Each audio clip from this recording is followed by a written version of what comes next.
Welcome back. I'm talking to John Hanson about his series of books on UK UFO cases called Haunted Skies. Now, we were talking about a case in which someone seems to have had burns created by a UFO. And we both sort of agreed that we don't think that was some kind of malevolent action. Well, it certainly wouldn't appear to be, because if whatever these things are, if they wanted to, if the reasoning behind their intelligence was that they wanted to cleanse man off this planet, we wouldn't be that with that type of technology, that's which right, is seen in their craft, assuming that's what they are. A bit like War of the Worlds, wouldn't it? And very interesting. In the last show, we had James Salandon, who he witnessed this UFO come right up to his cockpit and it flew off, etc. And he said in the phone call that they're friendly. There was nothing that led him. I mean, for years people have either the amount of people that have had a close encounter and then gone off to completely change their life, and for sometimes for the better, mostly for the better rather than the worse. And then there's other people that bitterly regret they've ever had a close encounter, so they look upon it as malevolent, but far more tend to look upon it as benevolent, which I think is maybe, I don't know, you can apply benevolent and malevolent to. I think so. There's only our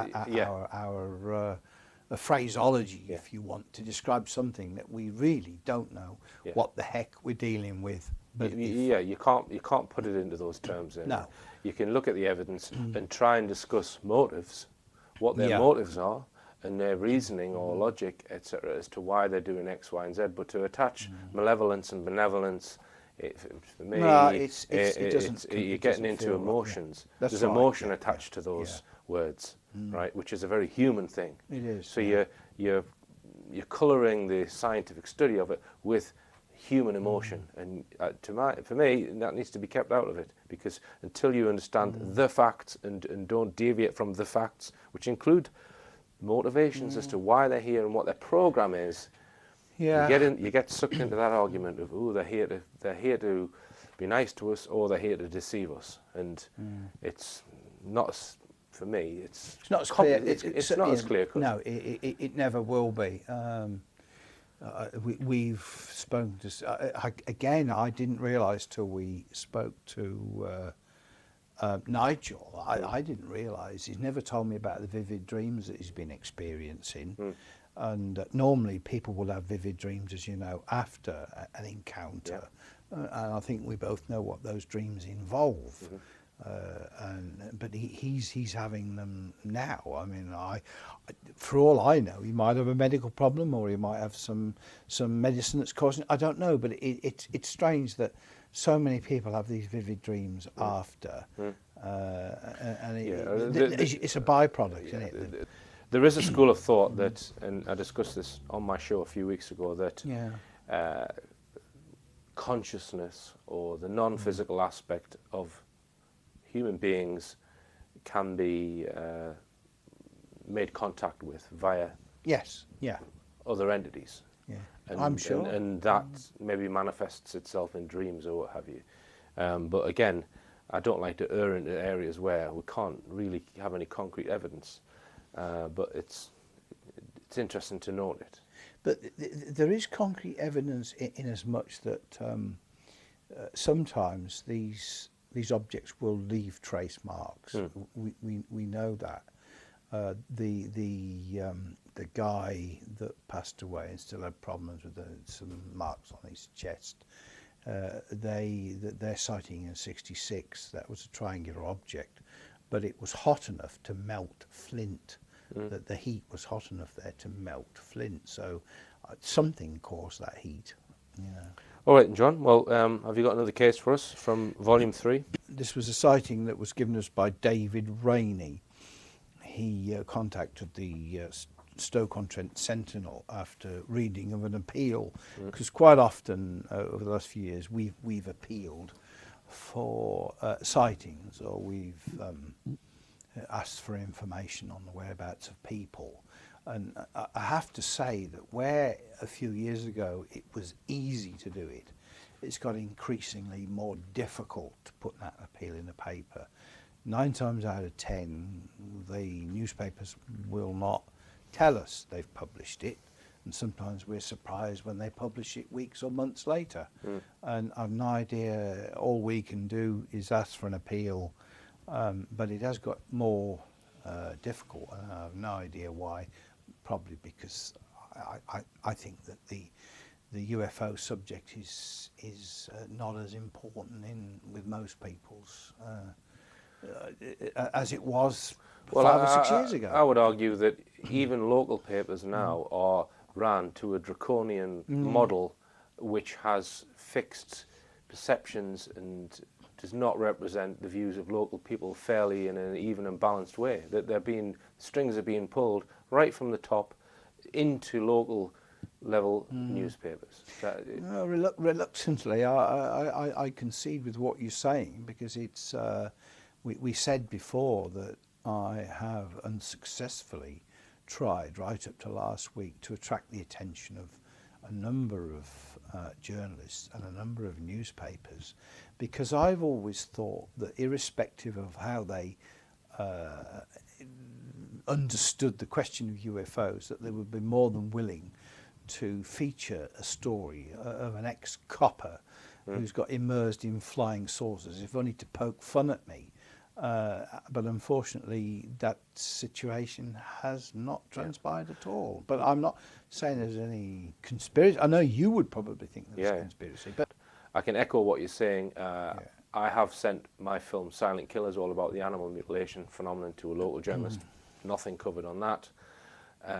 And I gave a talk not long ago, and I wanted that covered in the newspaper, and I got a 1-inch square item. Richard Hall will be talking about little green men. I've never used that term, so they either ignore it completely, or they'll poke fun at it. Yeah. It's something that is difficult for me to accept, particularly I suppose after all the years in the police. But I've seen the proof of that pudding many times over, particularly where when we first started this, we were, when I say we, as you know, Dawn's a bit of a shy, retiring type, but I was quite often asked to do talks on the BBC. I've done them at Pebble Mill, I've done them at Coventry, I've done them at Birmingham, I've done them at Herefordshire, but I'm not flavour of anything now. That they, and I don't know, I've emailed them constantly, but this is why I'm saying I don't think that the UFO subject is in vogue at the moment. I know you might think there's some sort of a block, but it's not in vogue for me. I can only tell you that I'm not getting, since I started producing these books, I'm not getting any curiosity as to what on earth I'm doing, and but that's the way it is. But the individual, the journalists, I don't think have the freedom to write what they want. I had a couple of journalists. They covered a UFO story, and that I had covered, and I actually think they had an ulterior motive for that, because I was contacted by a mainstream journalist after that who wanted to do an article all about my paranormal interests. I said to him, well, actually, my main current interest is in 9/11 and other things, and he wouldn't cover it. And I've had the same experience with a couple of local journalists who came to my office, and I told them various things, and they didn't want to cover it. But anyway, to get off. Otherwise, we're going all day. We could talk all day about this, couldn't we? Yeah. I mean, I would just say that so many sightings from the 70s, where people had the courage to stand up and say, "I saw something pretty unusual last night. I saw this. I saw that." 9 out of 10 times, the banner grabbing headline would be something really ridiculous, and that denigrates what that person saw. And that person, quite a lot of them have told me they wish they'd never ever told of that sighting. And something else which I can honestly say I've never seen in a newspaper is a journalist linking more than one case together. So to saying, for example, well, there was that case 2 months ago where the same object was described by a witness the dynamics were the same, etc. So Yeah. the same colours were same. So maybe, there's no overall picture being. It's here today, gone tomorrow news. Today's news is tomorrow's fish and chip paper. So they're not interested in actually linking anything together. And if you don't do that, you're never ever going to find out. You're not going to get remotely near the truth about what's going on with this subject unless you have a long-term view of it with many cases. It's what their objectives are. Generally speaking, they've all got the same objectives. They want to publish a story. If it's a personal story, that's fine. It doesn't matter what it is. It could be any subject that they'll publish it. But when it comes to matters like this, clearly there is some reluctance to publish something about this. And I've no idea why, but sometimes you've seen a map in the paper where UFO sightings of the last 30 years, right? 1 in 67, 1 in 68, 2 in whatever it is.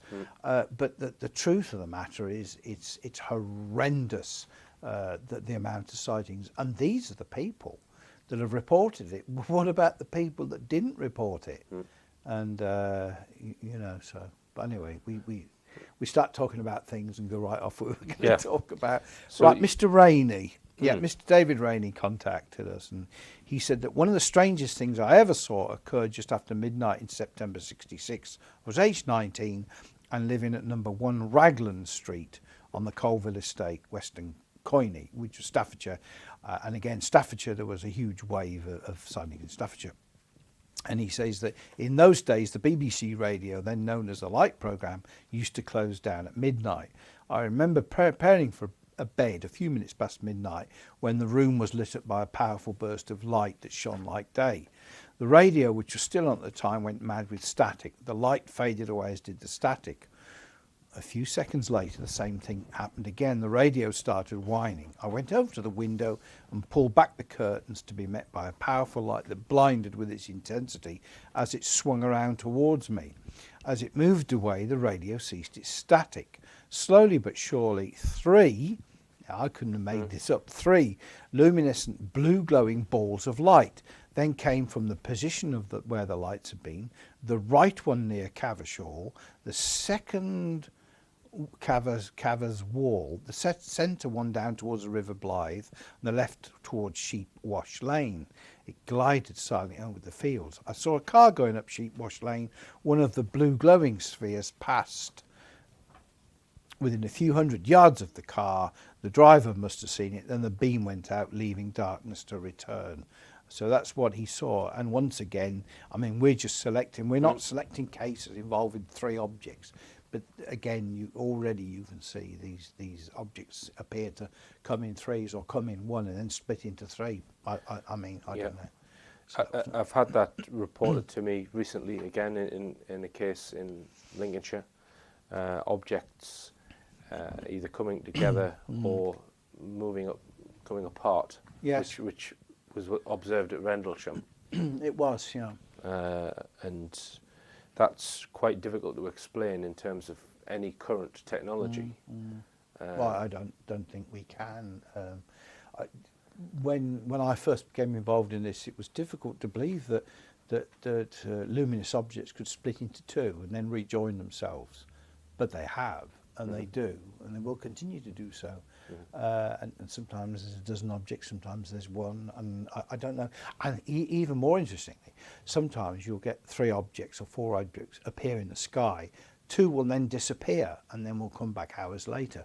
So it appears to be some sort of concerted behaviour, but for what particular reason?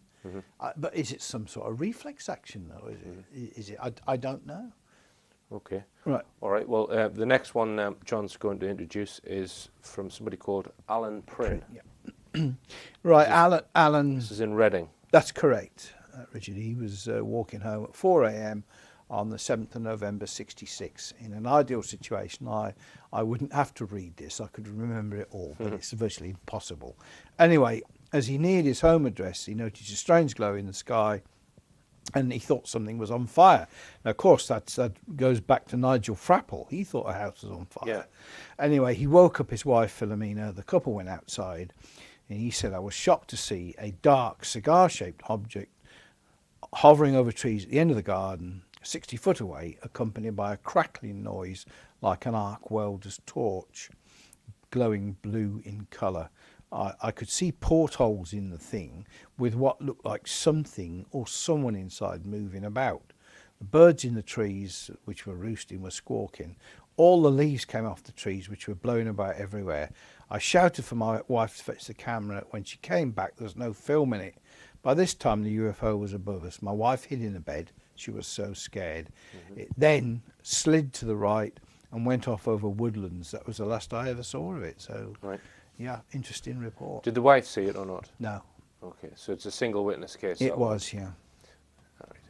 All right, John. Well, we're Okay. going to go for a break and Right, more we'll cases. do 67. 1967 after Yeah. this.